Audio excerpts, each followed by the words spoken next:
Picture this: a truck frame eaten so badly by rust that a mechanic tells the owner it needs $800 of undercoating just to survive the winter. The owner pays it. 6 months later, the rust is back, worse than before, hiding under a rubber coating that was supposed to save it.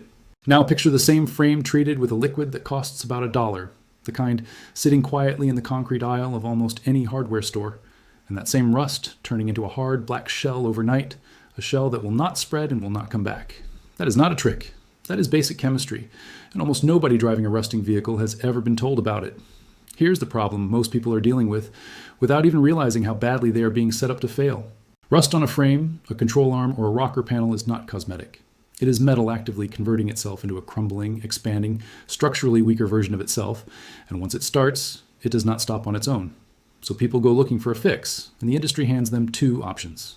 Pay a shop several hundred to over $1,000 to grind the surface rust off and spray on a thick rubberized undercoating, or do the poor man's version yourself with a wire wheel and a rattle can of the same rubber spray.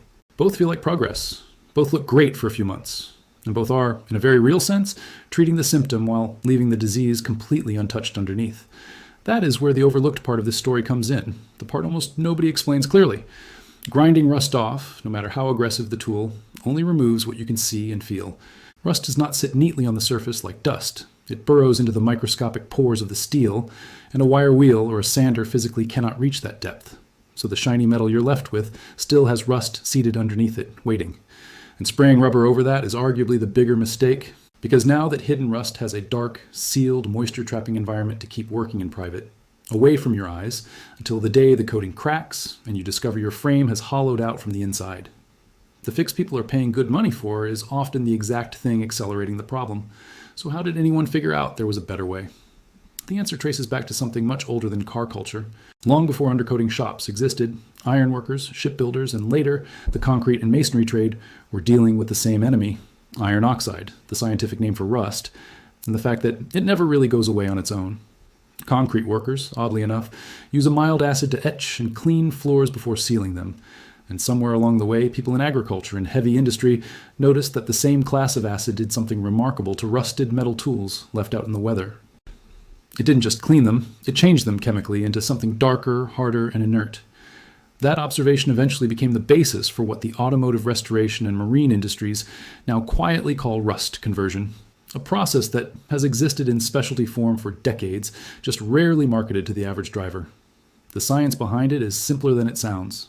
Rust, or iron oxide, forms when iron, water, and oxygen combine over time, and the resulting compound is unstable. It expands, flakes, and exposes fresh metal underneath, which then rusts too, creating a self-feeding cycle that never really ends until every bit of iron is consumed. Phosphoric acid interrupts that cycle at the molecular level. When it contacts rust, it doesn't wash it away like a cleaner would. It reacts with it directly, converting the unstable iron oxide into a new compound called ferric phosphate, which is chemically stable, dark, and essentially inert. Think of it less like scrubbing a stain out of a shirt and more like changing the fabric of the shirt itself so the stain can never form there again.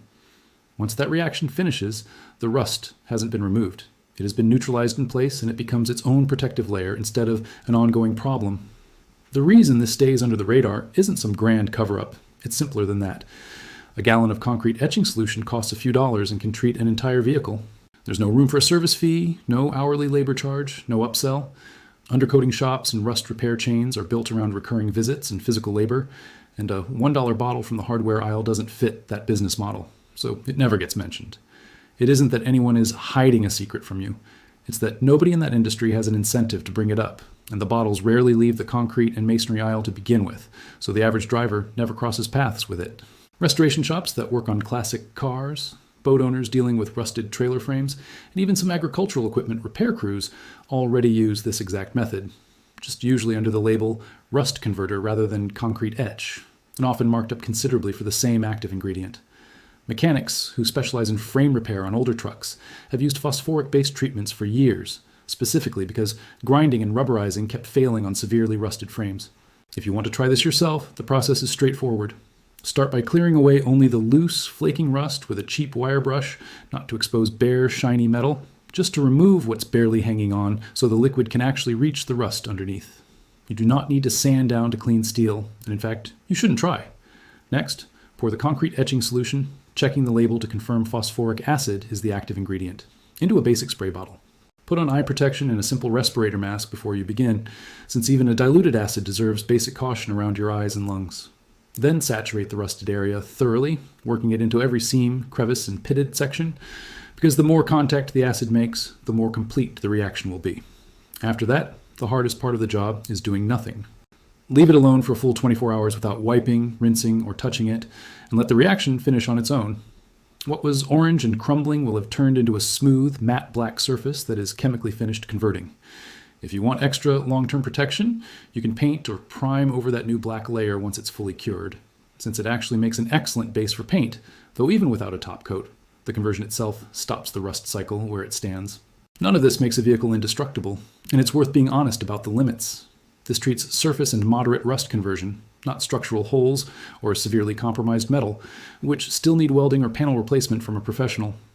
Always test on a small hidden area first, work in a ventilated space, and treat the acid with the same basic respect you'd give any household chemical, since safe use is what makes this practical in the first place rather than risky. What this really comes down to is a shift in how you think about a repair before you agree to pay for one.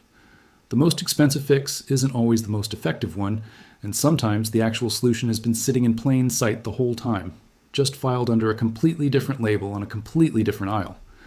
That's worth remembering the next time an $800 estimate lands in your inbox for a problem that, chemically speaking, was never as complicated as it was made to sound. This has been Hidden Fix Lab, and there's more of this kind of thing worth digging into.